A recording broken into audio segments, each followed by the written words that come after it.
Sunil KR ಅಂತೇಳಿ ಉಪವಲನಾಧಿಕಾರಿ ಮೊಳಕಾಲ್ಮೂರು ವಲಯ.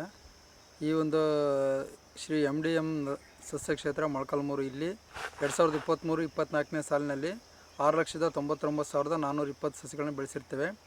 ಇದು ಬಂದುಬಿಟ್ಟು GVA, KMERC, RSP, RSPD, KVPY, KFDF, GVA ಈ ಥರ ಒಟ್ಟು 7 ವಿವಿಧ ಯೋಜನೆಗಳ ಅಡಿಗಳಲ್ಲಿ ಬೆಳೆಸಿರ್ತೇವೆ. ರೈತರಿಗೆ ಬಂದುಬಿಟ್ಟು ಕೃಷಿ ಅರಣ್ಯ ಪ್ರೋತ್ಸಾಹ ಯೋಜನೆ ಮತ್ತು RSPDಯಲ್ಲಿ ಸಸಿಗಳನ್ನ ವಿತರಿಸ್ತಿದ್ದೀವಿ. ಈ ಒಂದು ನಮ್ಮ ನರ್ಸರಿಯಲ್ಲಿ ಸುಮಾರು ಈಗ ಸೆಪ್ಟೆಂಬರ್ ತಿಂಗಳಿಂದ ನಾವು ಕೆಲಸನ ಆರಂಭಿಸ್ತಿದ್ದೀವಿ. ಅಲ್ಲಿಂದ ಸುಮಾರು ಈಗ 9 ತಿಂಗಳಿಂದ ನಮ್ಮ ಎಲ್ಲ ವಾಚರ್ಸ್ಗಳು ಮತ್ತು ಕೆಲಸಗಾರೆಲ್ಲ ಇಲ್ಲಿ ಕೆಲಸ ಮಾಡ್ತಿದ್ದಾರೆ. ಇಲ್ಲಿ ಒಟ್ಟು 7 ಲಕ್ಷ ಅಂದಾಜು 7 ಲಕ್ಷ ಸಸಿಗಳಿಗೆ 8 ಜನ ಪ್ರತಿದಿನ ನೀರು ಹಾಯಿಸ್ತಿದ್ದಾರೆ. ಪ್ರತಿದಿನ ಕನಿಷ್ಠ 10ರಿಂದ 15 ಲೇಬರ್ಸ್ ಕೆಲಸ ಮಾಡ್ತಿದ್ದಾರೆ. ರೈತರಿಗೆ ಬಂದುಬಿಟ್ಟು ನಾವು 6x9 ಸಾಗವಾನಿ ₹3 ಮತ್ತು 8x12 ಸೀತಾಫಲನ ₹6 ಒಂದು ಗಿಡವನ್ನು ವಿತರಿಸ್ತಾಯಿದ್ದೇವೆ. ಈಗ ರೈತರು ಬಂದುಬಿಟ್ಟು ಈಗ ಮಳೆಗಾಲ ಸ್ಟಾರ್ಟ್ ಆಗಿರೋದ್ರಿಂದ ಪ್ರತಿದಿನ 4ರಿಂದ 5 ಜನ ರೈತರು ಬಂದು ಸಸಿಗಳನ್ನ ತಗೊಂಡು ಹೋಗ್ತಾಯಿದ್ದಾರೆ. ತಗೊಂಡೋಗಿ ಅವರ ಒಂದು ಸಸಿಗಳಿಗೆ ಅವ್ರ ಜಮೀನುಗಳಿಗೆ ಸಸಿಗಳನ್ನ ಹಾಕ್ಕೊಳ್ತಿದ್ದಾರೆ. ನಾವು ಸುಮಾರು 800 ಹೆಕ್ಟ್ರು ಅರಣ್ಯೀಕರಣಕ್ಕೋಸ್ಕರ ಈ ಒಂದು 6,99,420 ಸಸಿಗಳನ್ನ ಬೆಳೆಸಿರ್ತೇವೆ. ಇಷ್ಟು ಸರ್. ಸಸಿಗಳು ಬೆಳೆಸೋದ್ರಿಂದ ನಮಗೆ ಪರಿಸರ ಮಾಲಿನ್ಯ ಕಡಿಮೆ ಆಗುತ್ತೆ, ಮತ್ತು ಗ್ಲೋಬಲ್ ವಾರ್ಮಿಂಗ್ ಕಡಿಮೆ ಆಗುತ್ತೆ, ಅತಿ ಹೆಚ್ಚು ಮಳೆ ಬರುತ್ತೆ. ಸಸಿ ಬೆಳೆಯೋದ್ರಿಂದ ಪ್ರತಿಯೊಂದು ಜೀವಿಗೂ ಅನುಕೂಲ ಇದೆ ಸರ್. ಸಸಿ ಇದ್ದರೆ ಮಾತ್ರ ಪ್ರತಿಯೊಂದು ಜೀವಿ ಇರೋಕ್ಕೆ ಸಾಧ್ಯ. ಈ ಒಂದು ಭೂಮಿಯಲ್ಲಿ ಮರ ಗಿಡ ಇಲ್ಲದೆ ಈ ಭೂಮಿಯನ್ನು ಗ್ರಹನೇ ಊಹಿಸೋಕ್ಕೆ ಸಾಧ್ಯನೇ ಇಲ್ಲ. ಈಗ ನೋಡಿದ್ರೆ ಈ ವರ್ಷ ಸುಮಾರು 38ರಿಂದ 42-45 ಡಿಗ್ರಿವರೆಗೂ ಬಿಸಿಲಿನ ತಾಪಮಾನ ಹೋಗಿ ಅದರಿಂದ ಎಷ್ಟು ಅನಾನುಕೂಲತೆ ಆಯಿತು ಅಂಥೇಳಿ. ಅದರಿಂದ ಪ್ರತಿಯೊಬ್ಬರು ಎಲ್ಲರೂ ಸಹ ಸಸಿಗಳನ್ನು ಬೆಳೆಸಿ ಅವನ್ನು ಯಥೇಚ್ಛವಾಗಿ ಬೆಳೆಸ್ಬೇಕಂತ ಕೇಳ್ಕೊಂಡು. ಮೊಳಕಾಲ್ಮೂರು ತಾಲೂಕಲ್ಲಿ 800 ಹೆಕ್ಟ್ರ್ ನಾವು ನೆಡತೋಪು ಮಾಡಲಿಕ್ಕೆ ಪ್ಲ್ಯಾನ್ ಮಾಡಿದ್ದೀವಿ.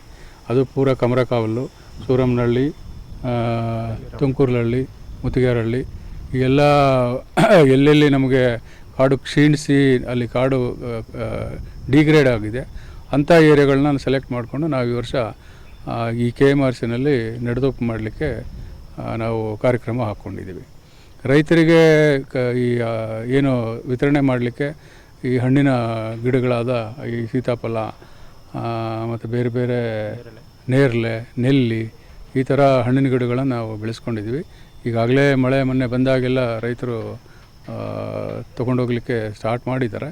ಮತ್ತು ಮಳೆ ಕಡಿಮೆ ಆಗಿರೋದ್ರಿಂದ ಮತ್ತೆ ನಿಲ್ಲಿಸಿದ್ದಾರೆ. ಮತ್ತು ಮುಂದಿನ ವಾರದಲ್ಲಿ ಸುಮಾರು 11-12 ಸಾವಿರ ಸಸಿ ನಾವು ರೈತರಿಗೆ ವಿತರಿಸಲಿಕ್ಕೋಸ್ಕರ ಬೆಳೆಸ್ಕೊಂಡಿದ್ದೀವಿ.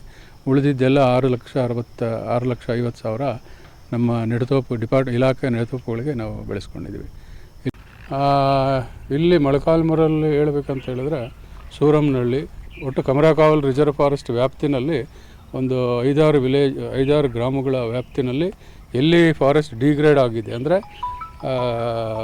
ಸ್ವಲ್ಪ ಹಾಳಾಗಿದೆ, ಓಪನ್ ಪ್ಯಾಚಸ್ ಇದೆ, ಅಂಥ ಏರಿಯಾಗಳನ್ನ ನಾವು ಸೆಲೆಕ್ಟ್ ಮಾಡಿಕೊಂಡು ಅಲ್ಲಿ ಸ್ವಲ್ಪ ಪುನಶ್ಚೇತನ ಮಾಡಲಿಕ್ಕೆ ಅಂದರೆ ಏನು ನಮಗೆ ಇದು ಈ KMRC ಅಂತ ಹೇಳಿದ್ರೆ ಗಣಿಬಾಧಿತ ಪ್ರದೇಶಗಳಲ್ಲಿ ನಾವು ಅರಣ್ಯನ ಪುನಶ್ಚೇತನ ಮಾಡುವಂಥದ್ದು ಒಂದು ಈ ಕಾರ್ಯಕ್ರಮ. ಹಾಗಾಗಿ ಎಲ್ಲೆಲ್ಲಿ ಕಾಡು ಕ್ಷೀಣಿಸಿದೆ ಅಂಥ ಕಡೆ ಎಲ್ಲ ನಾವು ಈ ಕಾರ್ಯಕ್ರಮಗಳನ್ನ ಈ ನೆಡತೋಪು ಕಾರ್ಯಕ್ರಮ ತೊಗೊಂಡಿದ್ದೀವಿ. ರೈತರಿಗೆ ಸುಮಾರು 11,000 ಚಿಲ್ಲರೆ ನಾವು ಸಸಿ ಬೆಳೆಸಿದ್ದೀವಿ ರೈತರಿಗೆ ವಿತರಿಸಲಿಕ್ಕೋಸ್ಕರ.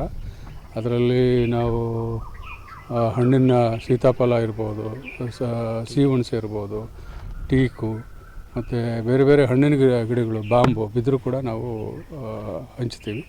ಅವರು ರೈತರು ತಮ್ಮ ಹೊಲದ ಬದಿಗಳಲ್ಲಿ ಹಾಕ್ಕೊಂಡು ಅದನ್ನು ಇದು ಮಾಡ್ಕೋಬೋದು. ರಿಯಾಯಿತಿ ದರದಲ್ಲಿ ನಾವು ರೈತರಿಗೆ ಸಸಿ ವಿತರಿಸ್ತೀವಿ.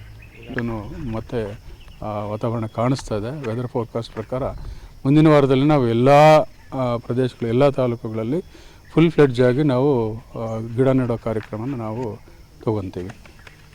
ಇಲ್ಲಿ ವಿಶೇಷತೆ ಹೇಳಬೇಕಂತ ಹೇಳಿದ್ರೆ ನಮ್ಮ ಮೊಳಕಾಲ್ಮೂರು ಮತ್ತು ಬಿಜಿಕೆರೆ ಸಸ್ಯ ಕ್ಷೇತ್ರದಲ್ಲಿ ನಮ್ಮ ವಾಚರ್ಗಳು, ನಾವೇನು ನರ್ಸರಿ ಇನ್ಚಾರ್ಜ್ ಇದ್ದಾರೆ, ಅವರು ತುಂಬ ಒಳ್ಳೆಯ ಕೆಲಸ ಮಾಡ್ತಾಯಿದ್ದಾರೆ. ಹಂಗಾಗಿ ಒಳ್ಳೆಯ ನರ್ಸರಿ ಬಂದಿದೆ. ಭಾಳ ಚೆನ್ನಾಗಿ, ಭಾಳ ಇವನ್ ಪ್ರೆಸೆಂಟೇಷನ್, ಕ್ಲೀನಾಗಿ ಗಿಡ ಬೆಳೆಸೋದಾಗಲಿ, ಯಾವ ಸಂದರ್ಭದಲ್ಲಿ ಬೀಜ ಹಾಕಬೇಕು, ಯಾವ ಸಂದರ್ಭದಲ್ಲಿ ನಾವು TP ಮಾಡಬೇಕು, ಯಾವ ಸಂದರ್ಭದಲ್ಲಿ ಇದನ್ನು ಗ್ರೇಡಿಂಗ್ ಮಾಡಬೇಕು ಅಂತ ತುಂಬ ಒಳ್ಳೆಯ ನಾಲೆಡ್ಜ್ ಇದೆ. ಫೀಲ್ಡ್ ಆಫೀಸರ್ಸ್ ಕೂಡ ಈ ಎಲ್ಲ ಒಂದು ಏನು ನಮ್ಮ ಈ ಕಾಮಗಾರಿಗಳು ಅಥವಾ ಸಕ್ಸಸ್ ಆಗಬೇಕಂತ ಹೇಳಿದ್ರೆ ಅದೆಲ್ಲ ಅವ್ರ ಆ ಕ್ರೆಡಿಟ್ ನಮ್ಮ field officer R F O DRFO ಮತ್ತು ಗಾರ್ಡು ಮತ್ತು ವಾಚರ್ಗಳಿಗೆ ಸಲ್ತದೆ. ಇಲ್ಲಿ ಒಳ್ಳೆ ತುಂಬ ಎಸ್ಪೆಷಲಿ ಮೊಳಕಾಲ್ಮೂರಲ್ಲಿ ಒಳ್ಳೆ ಸ್ಟಾಫ್ ಇದ್ದಾರೆ, ತುಂಬ ಒಳ್ಳೆ ಸಿಬ್ಬಂದಿ ಇದ್ದಾರೆ, ಡೆಡಿಕೇಟೆಡ್ ಸಿಬ್ಬಂದಿ ಇದ್ದಾರೆ. ನಮ್ಮ ರೇಂಜ್ ಆಫೀಸರು, DRFOಸು, ಗಾರ್ಡ್ಸು, ವಾಚರ್ಸು ತುಂಬ ಒಳ್ಳೆ ಕಮಿಟೆಡ್ ಆಗಿ ಕೆಲಸ ಮಾಡ್ತಿದ್ದಾರೆ. ಚೆನ್ನಾಗಿ ನಾವು ಈ ವರ್ಷ ಏನಾದ್ರು ಒಳ್ಳೆ ಮಳೆಗಾಲ ನಡೆಸಿದ್ರೆ ತುಂಬ ಒಳ್ಳೆ ಪ್ಲಾಂಟೇಷನ್ ಮಾಡೋದ್ರಲ್ಲಿ ಅನುಮಾನ ಇಲ್ಲ.